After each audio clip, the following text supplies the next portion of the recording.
अंबाला छावनी की सशक्त और युवा आवाज चित्रा सरवारा एक लाजवाब डिजाइनर, संजीदा समाजसेवी व बाकमाल लीडर हैं। उत्तरी हरियाणा, खास तौर पर अंबाला इलाके में यह नाम किसी परिचय का मोहताज नहीं है।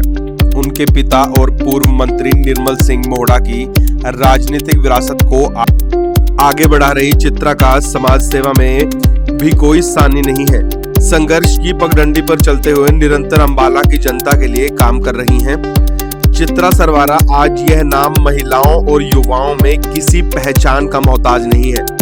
आज उत्तरी हरियाणा के युवा और महिलाएं चित्रा सरवारा को अपनी आवाज के रूप में देखते हैं। चित्रा सरवारा महिलाओं और युवाओं के लिए एक प्रेरणा स्रोत हैं। जिस तरह तमाम मुश्किलों के बाद भी चित्रा युवाओं के हकों के लिए एक बुलंद आवाज बनकर उभरी हैं, या यह कहें कि समाज में हर वर्ग के लिए एक सशक्त आवाज है, जिस कारण लोगों का उनके साथ जुड़ाव व प्यार बढ़ता ही जा रहा है। अपने शुरुआती राजनीतिक करियर में ही अपनी मेहनत और मिलनसार होने के कारण चित्रा सरवारा उत्तरी हरियाणा के क्षेत्र में सबकी चहेती बनती जा रही हैं। बचपन से ही चित्रा को घर में राजनीतिक माहौल मिला। उनके पिता निर्मल सिंह ने कभी भी बेटी और बेटों में फर्क नहीं किया। चित्रा की माने तो उनके पिता का यही मानना रहा कि जिसको जो करियर चुनना है वो आजाद है।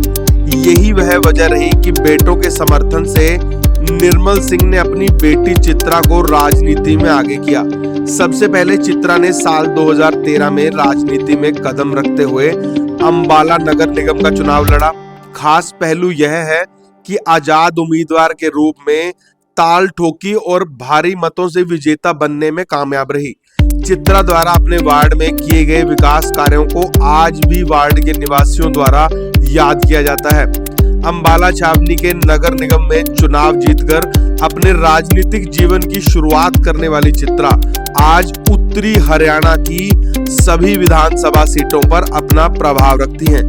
खास करके युवाओं और महिलाओं में अपनी पकड़ बना चुकी हैं। आज चित्रा सिर्फ अंबाला की जनता के लिए ही नहीं, उत्तरी हरियाणा और उनके किसानों के हकों के लिए भी भरपूर प्रयास कर रही हैं।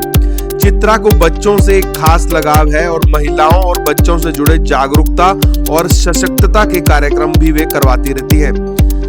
महिलाओं की सेहत से जुड़ी कार्यशाला, बच्चों के बढ़ते शोषण के खिलाफ बात करना और जागरूकता के लिए माँ बेटी वर्कशॉप्स करवाना उनके लिए अहम रहा है। चित्रा सरवारा कभी भी अपने किसी भी फर्ज से पीछे नहीं हटी हैं, फिर चाहे वह राजनीतिक हो या अपने परिवार के प्रति हो।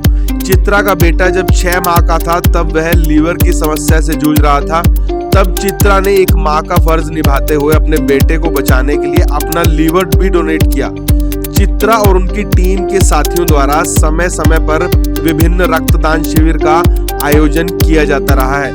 चित्रा आज जिस तरह आम जनता के दुख सुख में उनका साथ देती हैं, लोग उनकी इसी सादगी के कारण उनके साथ जुड़ना चाहते हैं। आज अंबाला छावनी में मुख्य विपक्षी दल की भूमिका में केवल चित्रा सरवारा ही अपने साथियों के साथ अग्रणी है।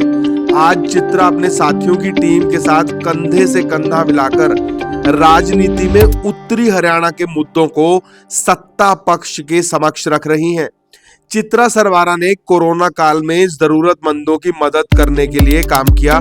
किसान विरोधी काले कानून के खिलाफ चित्रा सरवारा द्वारा किसानों की आवाज बुलंद की जाती रही है। किसान परिवार से होने के कारण चित्रा सरवारा किसानों के दर्द को बखूबी समझ सकी। चित्रा ने न सिर्फ अंबाला में बल्कि कुंडली व टिकरी बॉर्डर पर जाकर भी किसान आंदोलन में अपने साथियों के साथ भाग लिया और किसान व किसानी की आवाज उठाई। जनता में किसान आंदोलन से जुड़े भ्रमों को दूर करने व किसान साथियों की मांगों के लिए चित्रा सरवारा द्वारा सोशल मीडिया पर भी आवाज बुलंद की गई। सिर्फ शहरी क्षेत्र में ही नहीं, चित्रा सरवारा को अपने नेता के रूप में चाहने वाले ग्रामीण क्षेत्रों में भी मौजूद हैं। आज चित्रा सरवारा उत्तरी हरियाणा की राजनीति में जनता के मुद्दों को अपने दम पर अकेले उठाने का दम रखती हैं। चित्रा आए दिन सरकार द्वारा की जा रही ज्यादतियों के खिलाफ आवाज उठाने के कारण सुर्खियों में रहती। चित्रा हर मुद्दे पर सरकार के द्वारा की जा रही नाइंसाफी के समक्ष खड़ी हैं। अंबाला में तो चित्रा सरवारा अपनी हिम्मत के लिए ही जानी जाती हैं, क्योंकि सूबे के पूर्व गृह मंत्री और मौजूदा ऊर्जा मंत्री के सामने बिना किसी बड़े चुनाव चिन्ह के 2 बार निर्दलीय चुनाव लड़ चुकी हैं और अपनी खुद की एक अलग पहचान बना चुकी हैं। तो आज है चित्रा सरवारा जी का जन्मदिन। KV24 न्यूज की तरफ से चित्रा सरवारा जी को लाख लाख बधाइयां, जन्मदिन की हार्दिक शुभकामनाएं। अंबाला से ब्यूरो चीफ कुलभूषण शर्मा की रिपोर्ट।